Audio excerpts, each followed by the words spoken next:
Nessa aula a gente vai analisar uma outra categoria de problemas que dentro da análise combinatória a gente denomina por arranjos. Tá?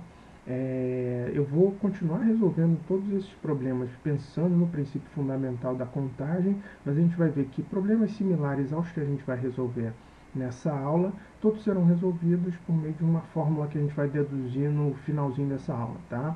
Mas se você quiser não decorar fórmulas, pense no princípio fundamental da contagem que você consegue resolver boa parte desses problemas, tá? Vamos lá então para o primeiro exemplo.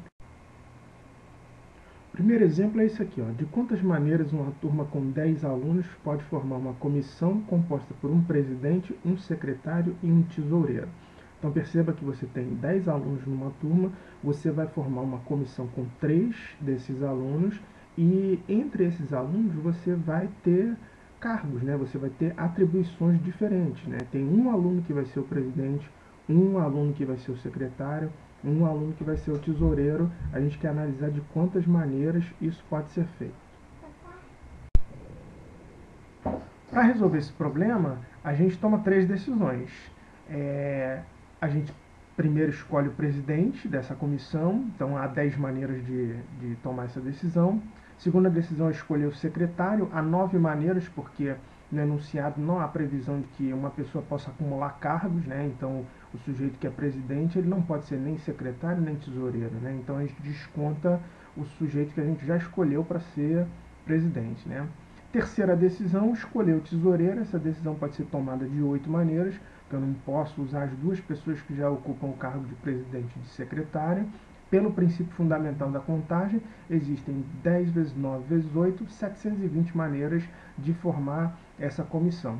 Ah, professor, mas se eu escolhesse primeiro o secretário ao invés de escolher o presidente? Não faria qualquer diferença para esse problema, justamente porque você perceba que o problema ele não impõe restrições do tipo, se uma pessoa é presidente, a outra não pode ser secretário. Esse tipo de restrição demandaria um pouquinho mais de cuidado na solução do problema, demandaria, por exemplo, dividir em vários casos para garantir que a gente está contando tudo, tá? Mas nesse problema, pouco importa qual é a primeira decisão, o que importa é que você vai tomando essas decisões e descontando as pessoas que já ocuparam cargos antes. Segundo exemplo da aula de hoje, quantos números de 3 algarismos distintos podem ser formados usando somente os algarismos 1, 3, 5, 7 e 9? Então o que eu tenho que fazer? Formar números de 3 algarismos. Quais são as condições do meu problema? Eu só posso usar os algarismos 1, 3, 5, 7 e 9 e não pode haver repetição entre eles. Essas são as condições do nosso problema, tá? Então, vamos pensar aqui nas decisões que a gente toma para escrever números de 3 algarismos dentro das condições do problema. Eu começo escolhendo um algarismo da casa das centenas. A única restrição sobre o algarismo da casa das centenas em um número de 3 algarismos é que ele não pode ser o zero. Só que eu não tenho essa opção de escolha no nosso problema. Tá? Então, qualquer um dos 5 números anteriores pode ocupar a casa das centenas. Por isso que essa decisão pode ser tomada de 5 maneiras. Segunda decisão, escolheu o algarismo da casa das dezenas. Como ele pediu que eu não repetisse algarismos, eu só tenho 4 escolhas possíveis para a casa das dezenas. A decisão 3 é escolher o algarismo da casa das unidades. Essa decisão só pode ser tomada de 3 maneiras, porque eu não posso repetir algarismos, eu não posso usar os 2 algarismos que já foram usados na casa das centenas e das dezenas. Pelo princípio fundamental da contagem, existem 5 vezes 4 vezes 3, que dá 60 maneiras de formar um número de 3 algarismos de acordo com essas condições.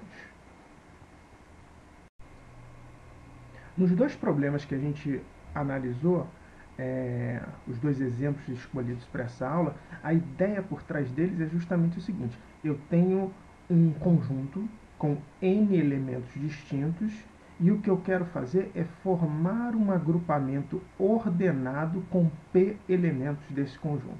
Tá? Vamos recapitular o primeiro exemplo. Eu tinha 10 alunos e eu quero formar um agrupamento ordenado com 3 desses alunos, uma vez que tinha lá o presidente, o secretário e o tesoureiro. No segundo exemplo, eu tinha 5 algarismos e eu queria formar um agrupamento ordenado com 3 desses algarismos, uma vez que eu sempre escolhia 3 deles e colocava eles numa determinada ordem para formar números de 3 algarismos distintos.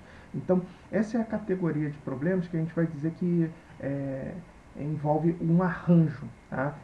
Esse símbolozinho A, NP, tá? É o arranjo de N elementos tomados PAP, indica o número de agrupamentos ordenados com P elementos escolhidos de um conjunto com N elementos distintos. Então a ideia é sempre essa: você tem um conjuntão, desse conjuntão você vai extrair um conjuntinho menor e vai formar um agrupamento ordenado com esse conjuntinho menor. Tá? Isso é que caracteriza o arranjo. Tá? E aí, do princípio fundamental da contagem, sem problemas, como nós fizemos anteriormente, mas esses problemas, a solução deles é equivalente a aplicar essa fórmula que está descrita aí.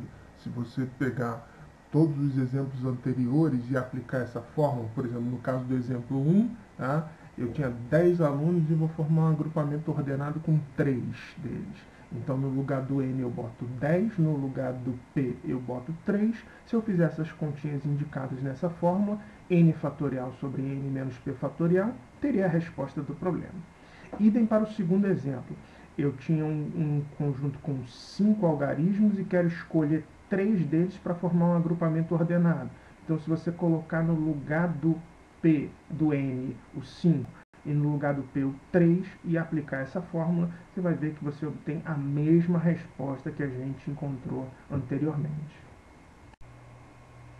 É importante frisar nesse ponto que pouco adianta decorar as fórmulas provenientes da análise combinatória se você, na leitura do problema, não consegue perceber se ele envolve um arranjo, uma permutação ou uma combinação, por exemplo, que é o assunto da próxima aula. Tá? Então, você percebe que ao longo dessas aulas eu estou sendo bem insistente nessa questão de ler, interpretar o problema e identificar de que tipo ele é.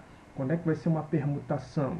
Quando você tem um agrupamento ordenado com N elementos distintos e a única coisa que você faz é mudá-los de ordem. Tá? Quando é que vai ser um arranjo? Quando você tem um problema que envolve um conjunto de N elementos, desse conjuntão você vai extrair um conjuntinho menor com P elementos e vai formar um agrupamento ordenado com eles. Tá? Então, a ordem é importante nos problemas que envolvem arranjo. Tá? Combinação será o assunto da próxima aula, tá bom? Então, um abraço a todos e até a próxima.